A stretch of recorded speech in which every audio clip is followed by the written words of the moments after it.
Guys, welcome back to my channel. ഇന്ന് ഞാൻ വന്നിരിക്കുന്ന റെയിൻബോയിനെ കുറിച്ച് പറയാനാണ്. വീഡിയോ സ്കിപ്പ് ചെയ്യാതെ കാണണേ. ഇഷ്ടപ്പെട്ടാൽ ലൈക്ക്, സബ്സ്ക്രൈബ്, കമൻറ്റ് ചെയ്യാൻ മറക്കരുത്. നിങ്ങൾ റെയിൻബോ കണ്ടിട്ടുണ്ടോ? What is rainbow? റെയിൻബോ എന്നത് റെയിൻ കഴിഞ്ഞ് സ്കൈയിൽ കാണുന്ന ഒരു കളർഫുൾ ആർക്കാണ്. സൺലൈറ്റും ചെറിയ വാട്ടർ ഡ്രോപ്ലെറ്റ്സും മീറ്റ് ചെയ്യുമ്പോൾ ആണ് റെയിൻബോ ഫോം ചെയ്യുന്നത്. സൺലൈറ്റ് ഒരു വാട്ടർ ഡ്രോപ്ലെറ്റിൽ എൻ്റർ ചെയ്യുമ്പോൾ അത് ബെൻഡാകും. ഈ ബെൻഡിങ്ങിനെ ആണ് റിഫ്രാക്ഷൻ എന്ന് പറയുന്നത്. ലൈറ്റ് സ്പ്ലിറ്റായി ഡിഫറെൻറ്റ് കളേഴ്സ് ആകുന്നു, അതാണ് ഡിസ്പേർഷൻ. പിന്നെ ലൈറ്റ് റിഫ്ലക്റ്റ് ചെയ്ത് നമ്മൾ റെയിൻബോ കാണുന്നു.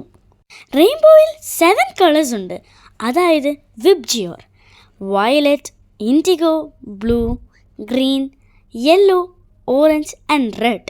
Why rainbow is curved? Rainbow straight അല്ല, curve ആണ്. കാരണം റൗണ്ട് വാട്ടർ ഡ്രോപ്ലെറ്റിൽ ലൈറ്റ് ഒരു സ്പെഷ്യൽ ആംഗിളിൽ ബെൻഡും റിഫ്ലക്റ്റും ചെയ്യുന്നത് കൊണ്ടാണ്. കുറച്ച് ഇൻട്രസ്റ്റിംഗ് ഫാക്ട്സ് ഞാൻ പറയാം. നിങ്ങൾ നൈറ്റിൽ റെയിൻബോ കണ്ടിട്ടുണ്ടോ? നൈറ്റിൽ മൂൺലൈറ്റ് കൊണ്ട് റെയിൻബോ മൂമ്പോ പോലെ ഉണ്ടാവും. പിന്നൊരു കാര്യം അറിയാമോ? ഡബിൾ റെയിൻബോയിൽ കളേഴ്സ് റിവേഴ്സ് ആകും. പലർക്കും റെയിൻബോ ഗുഡ് ലക്ക് സിമ്പിളാണ്. നെക്സ്റ്റ് ടൈം റെയിൻ കഴിഞ്ഞ് സ്കൈ നോക്കണേ, മാജിക് അവിടെ വെയിറ്റ് ചെയ്യുന്നുണ്ടാവും. റെയിൻബോയിനെ കുറിച്ചുള്ള നിങ്ങളുടെ ഫൈൻഡിങ് കമൻറ്റിൽ പറയണേ.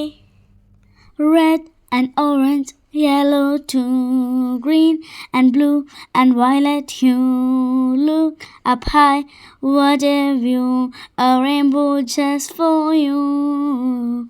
Red and orange, yellow to green and blue and violet, you look up high, what a view, a rainbow just for you. See you again with a new topic. Thank you.